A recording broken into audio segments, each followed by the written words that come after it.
마태복음 7장 15절에서 29절 말씀입니다. 마태복음 7장 15절에서 29절 말씀. 우리 다 함께 일어나셔서 하나님 말씀을 교독하겠습니다.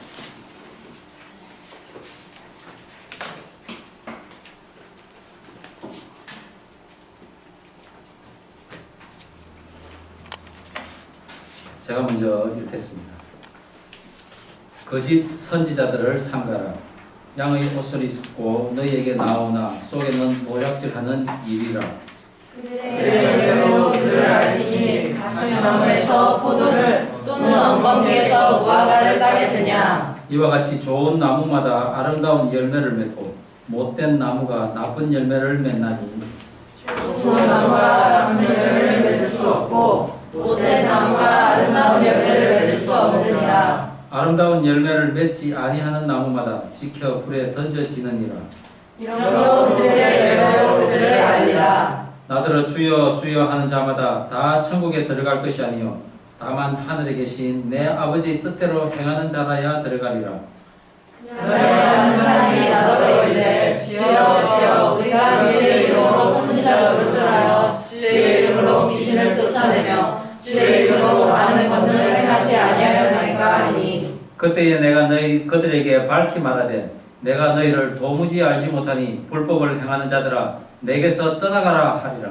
그러므로 누구든지 나의 말을 듣고 행하는 자는 그 집을 반석 위에 지은 지혜로운 사람 같으리니. 비가 내리고 창수가 나고 바람이 불어 그 집에 부딪히되 무너지지 아니하나니 이는 주추를 반석 위에 놓은 까닭이요 나의 이 말을 듣고 행하지 아니하는 자는 그 집을 모래 위에 지은 어리석은 사람 같으리니. 비가 내리고 창수가 나고 바람이 불어 그 집에 부딪히매 무너져 그 무너짐이 심하니라. 예수께서 이 말씀을 마치시되 우리들이 그의 가르치심에 놀라니. 다 함께 읽겠습니다. 시작. 이는 그 가르치시는 것이 권위 있는 자와 같고 그들의 소리가 들과 같지 아니하느니라. 아멘. 자리 앉아 주시겠습니다. 말씀을 위해 잠깐 기도하겠습니다. 하나님 아버지 감사합니다. 오늘 주의 말씀 앞으로 인도해 주시니 감사드립니다. 저희들이 이 시간에 하나님 말씀 앞으로 나아갈 때 성령의 도우심으로 말미암아 이 말씀이 더욱더 깨닫게 하시고 더욱더 성령의 권능이 나타나게 하여 주시옵소서. 오늘 예수님 곁에 있는 자는 어떤 모습으로 살아가야 하는지 밝히 알게 하여 주시옵소서. 감사드리오며 예수님 이름으로 기도드립니다. 아멘. 한 그리스도 교도가 장차 망하게 될 죄악된 성을 떠나서 위험과 혼란을 겪으며 하늘의 도성을 향해 순례의 길을 떠납니다. 그 길은 사느냐 죽느냐 강력한 의지를 가지고 떠나는 길입니다. 그가 가는 여정에는 많은 방해물이 있었습니다. 세속적인 현장, 그리고 무지라는 이름을 가진 아주 독선적인 청년, 그리고 순례의 길을 방해하는 재물 노인, 그리고 마귀, 또한 허영의 시장과 죽음의 그림자가 드리워진 계곡들, 그리고 순례자들이 죽음의 강을 건널 때 잠시 쉬어가는 유쾌한 산들, 그리고 의심의 성과 실수의 벼랑, 이런 모든 방해들을 물리치고 이제 드디어 천성의 문으로 들어가는 이 이야기는 작가의 그 신앙의 여정을 표현한 책입니다. 바로 역사적으로 성경 다음으로 많이 읽혔다는 철로 역정입니다. 신학자들 중에는 작가인 존 번연이 조금 더 일찍 태어났다면 아마 청교도 혁명이 번연 혁명이 되지 않았을까 그렇게 주장하는 학자도 있을 만큼 이 존 번연이 기독교 역사에 차지하는 비중은 대단히 큰 것입니다. 존 번연은 1628년 영국의 그 엘스토우라는 작은 마을에서 노쇠장인 아버지의 그 맏아들로 태어납니다. 그러나 그의 나이 18살 때 아주 어려움이 그에게 물밀듯이 닥쳐옵니다. 그해 6월 달에 어머니가 돌아가시고 그리고 7월 달에는 그의 누이 동생이 또 죽습니다. 그리고 8월 달에는 아버지가 세 번째 아내를 맞이하고, 이러한 계속되는 불행한 일을 겪으며 그는 세상으로 점점 멀어져서 떠밀려가는 인생을 살게 됩니다. 그 뒤 몇 해에 걸쳐서 신앙을 버리고 싶을 만큼 괴로운 시험이 그에게 닥쳐왔는데, 그의 표현을 빌리자면은 시험의 태풍이 마치 물리적인 폭력과 같은 힘으로 그를 몰아쳤다고 합니다. 그리하여 그는 신을 모독하기를 강요하는 그런 음성을 듣고, 그에게 저주의 위협을 가하는 듯이 보였던 성스의 그 본문들이 마치 사람의 모습이 되어서 그의 아픈 곳을 마구 찔러대었다고 했습니다. 어느 날 아침에는 사단의 음성에 굴복하여서 이제 그리스도를 배반해 버렸다고 그는 자신 스스로 믿기까지 했다는 것이죠. 그리하여 나는 마치 총에 맞아 떨어진 새와 같았다고 그는 이야기를 했습니다. 정신질환에 가까운 이런 고립된 상태에 있던 그는 모든 정신분열의 특성을 그는 가지고 있었다고 이야기를 했습니다. 하지만 존 번연 그는 영적인 이런 암흑기에서 벗어나서 점차 자기 죄가 결코 죽어 멸망하기까지 한 그런 죄가 아니라는 것을 믿게 되었습니다. 그리고 성경에는 두려움을 주는 그런 본문들만 있는 것이 아니라 나에게 위로를 주는 그런 본문의 말씀도 있다는 것을 이제 깨닫기 시작했다는 것입니다. 그 후 그는 신앙을 다시 회복하여서 전도를 다니고 그리고 설교를 합니다. 그러나 영국 국교회와 일치하지 않는다는 예배를 집행하는 바람에 감옥에 갇힙니다. 그러나 다시는 그 같은 일을 하지 않겠다는 서약을 거부하는 바람에 12년이 넘도록 그는 감옥 생활을 하게 됩니다.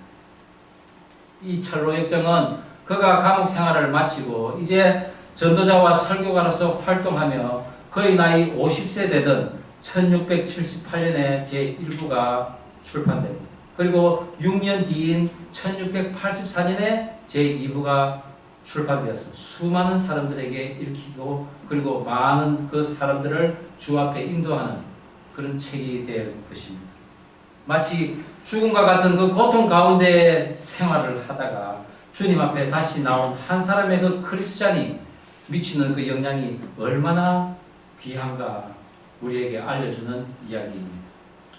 존 번연은 신앙을 버리고 싶을 정도로 그렇게 심한 시련 속에서도 성경을 읽으면서 거기서 만난 하나님, 진노의 하나님만 있는 것이 아니라 위로의 하나님도 거기 있다는 것을 알고 난 후에는 하나님과 함께하는 삶을 살았던 것입니다. 여러분들은 어떤 삶을 살고 있습니까? 구원받아서 이제 새로운 생명을 얻었다고 한 여러분들은 과연 어떠한 삶을 살고 있습니까? 우리가 지난 주에 마치 어두운 동굴에서 우리 몸이 칭칭 감겨서 냄새나 썩어가는 그 모습에 있던 우리들을 예수님께서 찾아오셔서 우리의 이름을 불러내시고 우리가 밝은 빛으로 나와서 새로운 삶을 살게 되었다고 우리는 함께 그 이야기를 나누었습니다. 나사로, 하나님의 아들이신 그 예수님께서 많은 사람들이 지켜보는 가운데 하나님의 영광을 드러내는 그 은혜를 직접 체험하고 그리고 그는 예수님 곁에 앉아있는 사람이 되었습니다. 예수님 곁에 앉아있다는 것, 그것은 하나님의 뜻을 알아가는 은혜의 시간을 가지고 있다는 이야기입니다. 우리가 금요일 주기도문으로 하나님의 뜻을 배우고 있습니다. 하나님의 뜻, 그것은 전 우주적인 뜻에서는 우주 만물의 그 존재 이유를 밝히는 하나님의 뜻입니다. 또한 자비로운 뜻에서는 우리를 구원하시고 또한 재림하시는 그 예수님 그리고 영원한 생명을 약속하신 그 예수님에 대해서 우리가 하나님의 그 가운데서 하나님의 뜻을 우리는 발견할 수 있었습니다. 또한 성경에 나타난 하나님의 뜻은 우리가 하나님의 자녀된 것을 보증한다고 성경 말씀을 통해 우리는 배웠습니다. 저는 오늘 하나님의 뜻 안에서 살아가는 예수님의 곁에 앉아있는 자의 모습을 통해서 오늘날 우리는 어떤 모습으로 살아가야 하는가에 대해서 함께 은혜를 나누고자 합니다. 예수님 곁에 있는 자의 첫째 모습, 그것은 곧 좋은 나무와 못된 나무를 분별할 수 있다는 것입니다. 마태복음 우리 7장 17절 그리고 에서 19절 말씀 우리가 한 목소리로 다시 한번 읽겠습니다. 시작. 이와 같이 좋은 나무마다 아름다운 열매를 맺고 못된 나무가 나쁜 열매를 맺나니 좋은 나무가 나쁜 열매를 맺을 수 없고 못된 나무가 아름다운 열매를 맺을 수 없느니라. 아름다운 열매를 맺지 아니하는 나무마다 지켜 불에 던져지느니라. 세상의 모든 식물은 유전자로 인해 자신의 다른 형태를 또한 잉태하게 되는데 그것이 씨로 전환을 해서 계속적으로 번식을 한다는 것입니다. 그러기 위해서는 건강한 유전자가 반드시 필요합니다.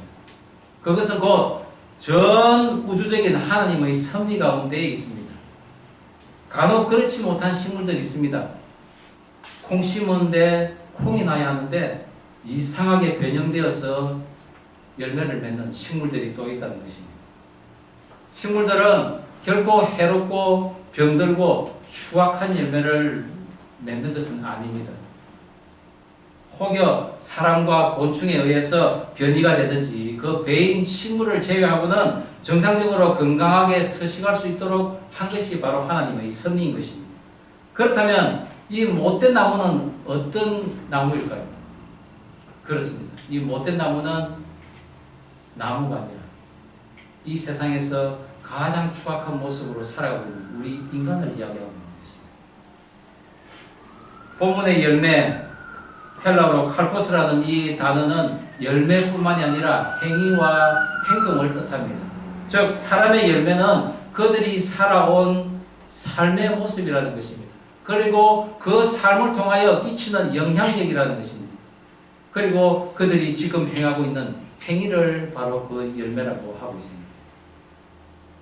좋은 나무는 선하고 도덕적으로 온전한 그리고 그런 행위를 하는 사람을 뜻합니다.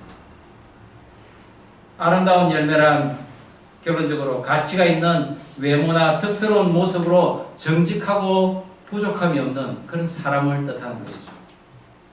반면에 못된 나무는 이 못된 단어는 썩고 무가치하고 그리고 부패한 사람을 뜻합니다. 나쁜 열매는 병들고 해롭고 추악한 모습을 의미합니다. 즉 무가치하고 부패한 사람은 병들고 해롭고 추악한 열매를 맺는 그 사람이라는 뜻입니다. 성경에서 우리가 가장 추악한 인물이 누구입니까? 바로 유다 아니겠습니까? 지금은 스승과 제자 사이가 많이 변해서 필요에 의하면 언제든지 스승을 갈아치우는 시대가 되어버렸습니다. 그러나 당시로서는 스승을 팔아버린 그 죄는 가장 추악한 죄로 인식되었습니다. 그가 만진 돈은 성전고에 넣지도 못하고 오히려 나그네의 묘지를 위한 땅을 사는 데 쓰였을 뿐입니다. 그렇습니다. 그는 예수님을 판 사람입니다. 예수님이 누굽니까? 바로 하나님 아닙니까? 유다는 하나님을 믿다가 변개한 자로서 하나님 앞에서 가장 해롭고 병들고 추악한 인물이었습니다. 그렇게 우리의 행동 아주 신중해야 합니다. 또한 우리의 신앙생활 더욱더 신중하고 심오한 모습으로 우리는 신앙생활을 해야 할 것입니다. 그리할 때 예수님께서 함께 하여 주시는 성령께서 우리 안에 내주하셔서 우리를 늘 예수님 곁에 머물며 살아가는 삶을 살게 하신다는 것입니다. 우리 주위에 이런 못된 나무와 같은 사람들이 있습니까? 예수님 곁에 있는 이런 자들을 분명히 분별하며 살아야 할 것입니다. 이런 자들을 분별하는데 혹시 어려움이 있으신 분이 있다면 기도와 말씀으로서 그런 자들을 반드시 분별할 수 있는 하나님의 편한 답을 받을 수 있는 저와 여러분 되기를 간절히 바랍니다. 예수님 곁에 있는 자, 두 번째는 거짓 선지자와 진정한 제자를 분별할 수 있다는 것입니다. 마태복음 7장 15절, 16절 우리 한 목소리로 읽어보겠습니다. 시작. 거짓 선지자들을 삼가라. 양의 옷을 입고 너희에게 나오나 속에는 노략질하는 일이라. 그들의 열매로 그들을 알지니. 거기까지 했습니다. 오늘 예수님께서는 거짓 선지자를 삼가하라고 했습니다. 조심하라고 한 것입니다. 그들은 하나님의 말씀을 왜곡하는 사람들입니다. 물론 본문에서는 하나님의 말씀을 전하는 사람들을 지칭하나 사실 이것은 우리를 시험에 당하게 하는, 그리고 우리의 믿음을 노략질하는, 우리의 믿음을 멀어지게 하는 모든 사람들을 통칭하는 단어입니다. 그렇습니다. 그들은 양의 탈을 쓰는 변장을 또 합니다. 그리고 겉을 화려하게 꾸밉니다. 모든 사람들을 감쪽같이 속일 수 있는 그 사람들은 그들의 겉모습을 보고서는 판단을 잘 할 수가 없습니다.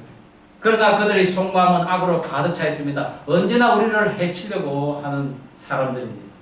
그런 자들을 예수님께서는 오늘 분별하라고 하십니다. 예수님께서 다시 살리신 나사로 하나님께 영광 돌리는 삶을 살았습니다. 그것은 요한복음 12장 2절에 예수님께서 그를 다시 찾았을 때 그는 예수님 곁에 앉아 있었다고 성경은 말하고 있습니다. 그렇습니다. 그는 다시 살아난 그 생명을 주님 앞에 드리는, 예수님이 나의 구주라는 것을 인정하고 예수님과 함께 했던 사람입니다. 그는 아마 살아나서 대제사장들이 그를 함께 죽이려고 했던 사실을 알게 되었습니다. 협박도 받았을 거고 회유도 받았을 것입니다. 그러나 그는 그 거짓된 것들 다 물리치고 멀리하면서 예수님 곁에 앉아 있었던 것입니다. 성경에서 거짓된 모습으로 나오는 일을 아주 확실하게 분별한 대표적인 사람이 바로 느헤미야입니다. 바벨론 이후에 뒤에 일어난 그 페르시아를 다스리는 아닥사스다 왕 시절에 그는 왕에게 술 따르는 관원장이었습니다. 오늘날로 치면은 수석 비서관 정도 될 겁니다. 아주 높은 자리죠. 그런데 그가 왕의 신임을 받고 생활하던 어느 날 유대 지방으로부터 소식이 들려옵니다. 하나님의 그 성전이 불타고 성벽이 무너지고 그 성문은 불타서 무너져 버렸다고 합니다. 그 소식을 듣고 그는 하염없이 눈물을 흘리며 슬퍼합니다. 수일 동안 울며 슬퍼하다가 하나님 앞에 금식하며 기도하는 순간에 그는 그 성벽을 다시 세워야 되겠다는 마음이 들고 하나님께 기도하면서 아락사스다 왕에게 가서 간청을 합니다. 그리하여 그는 그 아락사스다 왕으로부터 성벽 재건의 허락을 받습니다. 그러나 그 성벽을 재건하는 가운데 공사가 진행되어 갑니다. 그런데 수많은 방해꾼들이 나타나기 시작합니다. 산발락과 도비아라는 이방인 유지들과 함께 거짓 선지자들이 느헤미야에게 공격을 해봅니다. 그를 죽이려고 우리가 서로 만나 의논하자는 서신을 여러 차례 받지만은 그는 그것을 정확하게 분별하여서 나는 성벽 공사를 하고 있으니 못 나가겠다고 합니다. 심지어는 동족을 통해서 그를 회유하여서 그를 살해하려는 목적까지도 그는 다 물리치는 느헤미야였습니다. 그렇습니다. 느헤미야는 기도와 말씀에 사로잡힌 철저히 하나님의 곁에 있던 사람이었습니다. 그러니 그는 그 모든 것을 분별할 수 있었던 거죠. 여러분들 어떻습니까? 우리들을 속이려고 다가오는 세력들 분별할 수 있겠습니까? 사실 속이려고 다가오는 사람 쉽게 분별하지 못합니다. 어떻게 해야 합니까? 그렇습니다. 나사로처럼 느헤미야처럼 하나님의 기적과 자비하심을 입은 자들이 마땅히 한 그 거짓 선지자들을 분별할 수 있는 성령님의 도움을 받아야 한다는 것입니다. 우리가 기도와 말씀으로서 성령의 도움을 간구할 때 우리는 그들을 분별할 수 있습니다. 기도와 말씀으로 거짓으로 다가오는 그 세력들을 분별할 수 있는 저와 여러분 되기를 간절히 바랍니다. 예수님 곁에 있는 자 세 번째는 어리석은 건축자와 지혜로운 건축자를 구분할 수 있다는 것입니다. 마태복음 우리 7장 24절 25절 한 목소리로 읽어보겠습니다. 시작. 그러므로 누구든지 나의 이 말을 듣고 행하는 자는 그 집을 반석 위에 지은 지혜로운 사람 같으리니 비가 내리고 창수가 나고 바람이 불어 그 집에 부딪히되 무너지지 아니하느니 이는 주추를 반석 위에 놓은 까닭이요. 예수님께서는 못된 나무 그리고 거짓 선지자들의 비유를 들어서 알아듣게 이야기를 합니다. 그런데 그것도 모자라서 다시 이 건축자의 비유를 들어서 말씀을 하고 있습니다. 마치 우리의 부모님과 같이 계속적으로 강조를 하고 그리고 우리에게 경고를 하고 있습니다. 왜 그렇습니까? 그래도 안심이 안 되어서 우리에게 계속적으로 말씀을 하고 있는 것입니다. 그렇습니다. 세상이 그렇게 넉넉하지 않다는 것입니다. 우리에게 경계에 경계를 더하고 계시는 것입니다. 성경에는 돌과 반석은 예수님을 상징한다고 했습니다. 오늘날 모래에 집을 짓는 사람은 어린 아이들과 아마 사랑에 빠진 연인들일 것입니다. 그들은 모래 위에서 해가 지도록 모래성을 쌓습니다. 그리고 저녁 때가 되면은 아쉽지만은 돌아갑니다. 그러나 어떤 이는 그것을 모래성을 무너뜨리고 가지만 또 어떤 이는 그것이 아까워서 그대로 놔두고 갑니다. 그러나 시간이 지나면은 파도가 밀려와 그 아름답게 지었던 모래성은 그대로 무너져 내립니다. 그들이 그 집을 지을 때 모두 그곳에서 살 것이라고 생각하지는 않습니다. 그러나 그것은 기억 속에 남아있는 내일이면은 사라져 버릴 집이지만은 소망을 갖고 그래도 집을 지어가고 있습니다. 그러나 그것은 하루만 지나면 다 무너져 버리는 모래성일 뿐입니다. 우리가 그 모래성과 같은 집을 지어야겠습니까? 결코 그렇지 않습니다. 우리는 반석 위에 집을 짓는 그런 아름다운 꿈을 꾸며 살아가야 할 것입니다. 모래 위에 집을 짓는다는 것, 그것은 마치 거짓 선지자의 그 생명 없는 말이 모래와 같이 날리며 물이 밀려올 때 힘없이 무너져 버리는 그런 모래와 같은 모습입니다. 그러나 반석 위에 집을 짓는다는 것, 그것은 예수님의 말씀을 받아 행함을 뜻합니다. 그리고 영원한 생명이신, 영원한 우리의 생명의 반석이신 그 예수님 위에 우리가 집을 짓는다는 의미입니다. 나사로가 예수님과 함께 있는 것이 바로 반석 위에 집을 짓는 모습인 것입니다. 그래서 마태복음 7장 26절 다시 한번 읽어보면 나의 이 말을 듣고 행하지 아니하는 자는 그 집을 모래 위에 지은 어리석은 사람 같으니 하나님의 말씀을 받고 그대로 행하는 사람이 되어야 한다는 것이죠. 하나님의 말씀이 반석이 되어서 우리의 순종의 주초를 삼고 무엇이든지 선한 일을 우리가 열심히 할 때 비가 내리고 창수가 나고 그것이 집에 부닥쳐도 그 집은 무너지지 않습니다. 그렇지 않다면은 그 집은 조그만 물결이 와도 그대로 무너져버리는 모래성과 같은 집이 될 것입니다. 여러분은 어느 쪽을 선택하시겠습니까?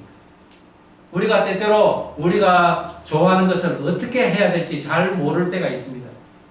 농구를 좋아하는 사람, 농구를 열심히 게으르지 않게 합니다. 그러나 적어도 13년 동안 그것을 열심히 한다면 아마 거기에는 뚜렷한 그런 결과가 있을 것입니다. 왜 13년입니까? 아마 다윗과 요셉도 13년이라는 그런 어려운 시절을 겪고 나서 아주 높고 존귀한 자리에 올랐었습니다. 공부하는 사람 마찬가지입니다. 공부도 그런 정도로 열심히 해야 됩니다. 사업하는 사람 그 정도로 열심히 해야 합니다. 그러나 무엇보다도 제1이 되어야 하는 것은 하나님의 말씀에 순종하는 것입니다. 그것이 바로 사울이 말한 것처럼 나는 매일 죽노라 하는 하나님의 말씀에 순종하는 삶을 살아야 한다는 것입니다. 하나님 안에서 악한 것을 빼고 무엇이라도 열심히 하면 그것은 반석 위에 집을 짓는 그런 모습이기 때문에 이 땅에서의 큰 영화도 주어지는 것입니다. 성공한 사람들 중에 예수님을 믿는 그런 많은 사람들의 우리가 말들을 잘 들으면서 선과 악을 분별하여 우리 중에서도 13년 후에는 하나님의 말씀 가운데 집을 지었더니 큰 영광이, 큰 귀하고 결실을 맺는 열매를 얻었다고 간증하는 사람이 우리 모두가 되기를 간절히 바랍니다. 예수님께서 이 말씀을 마치시니 그 가르침에 무리가 놀라 그 가르치는 것이 마치 권세 있는 자와 같았다고 놀랐습니다. 그러나 우리는 지금 안타깝게도 예수님의 그런 직접적인 설교를 듣지 못합니다. 아무리 좋은 설교라도 권세가 있으신 예수님의 설교는 비교가 되지 않습니다. 우리는 단지 하나님의 말씀을 풀어서 이렇게 전하고 이해는 하지만은 그 예수님과 같은 그런 권능은 사실 우리가 낼 수는 없다는 것입니다. 권세가 없다는 것입니다. 그렇지만 오직 예수님의 말씀을 성경에 기록해 놓고 내가 거기서 너희와 만나게 되리라. 거기서 너와 말하리라는 그 말씀을 믿고 우리는 오늘도 성경을 읽어야 한다는 것입니다.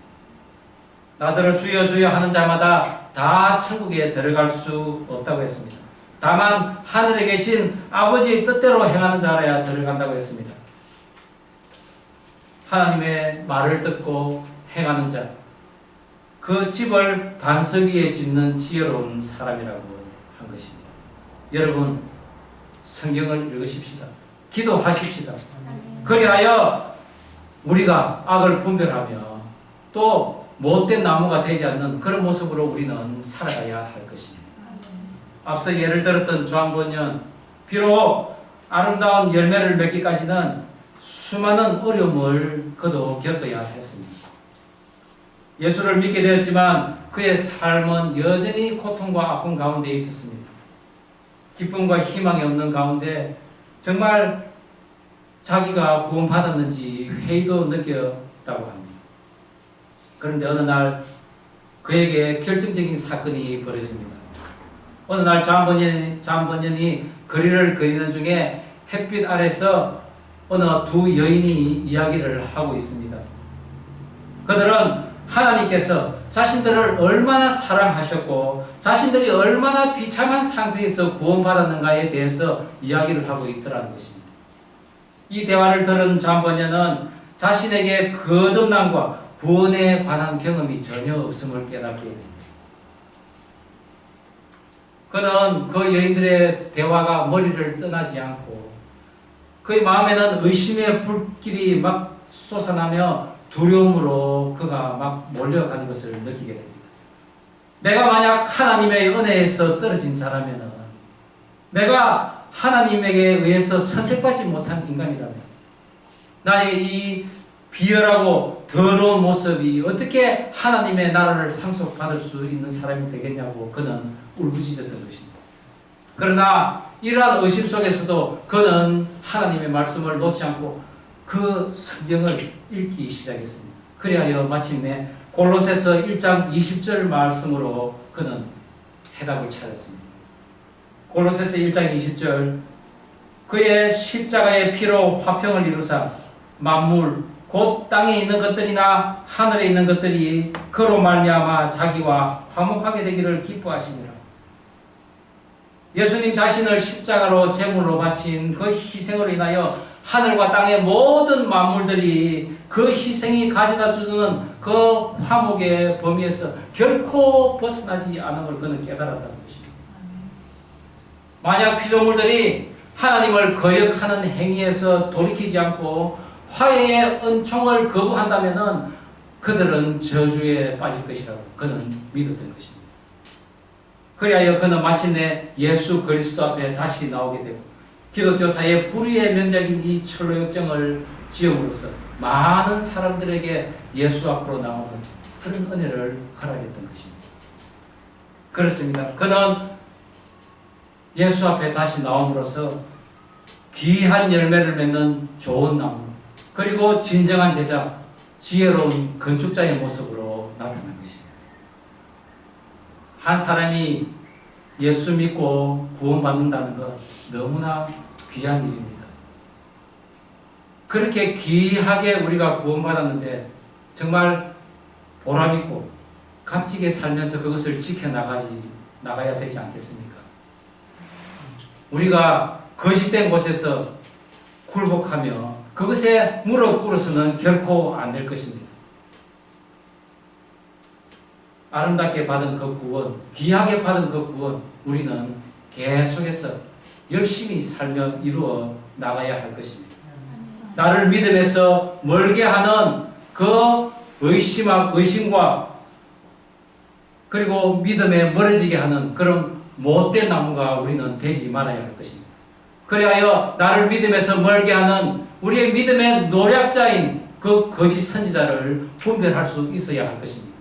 그리하여 우리는 예수 그리스도라는 그런 아름다운 반석 위에 집을 지어 나가는 지혜로운 건축자의 모습으로 살아가야 할 것입니다.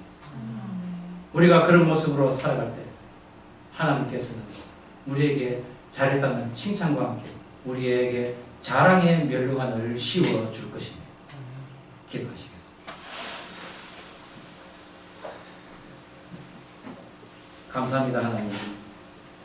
하나님께서 성경에 참으로 이해할 수 없는 많은 말씀들을 하셨지만 우리가 그 말씀을 상고했을 때 거기에는 진노의 하나님만 있는 것이 아니라 은혜의 하나님, 자비의 하나님도 계심을 우리는 알게 되었습니다. 장본연이 발견한 그 하나님을 우리도 찾게 하시고 또 하나님의 그 초대에 우리도 참석할 수 있도록 인도하여 주시옵소서. 하나님의 말씀을 깊이 새겨듣고 좋은 열매를 맺는 좋은 나무가 될 수 있도록 도와주시옵소서. 그리하여 거짓 선지자의 말을 분명하게 분별할 수 있는 그런 모습으로 살게 하시고 그리하여 지혜로운 건축자가 되어서 이 땅에서도 아름다운 하나님의 집을 지을 수 있는 우리들이 되게 하여 주시옵소서. 예수님의 이름으로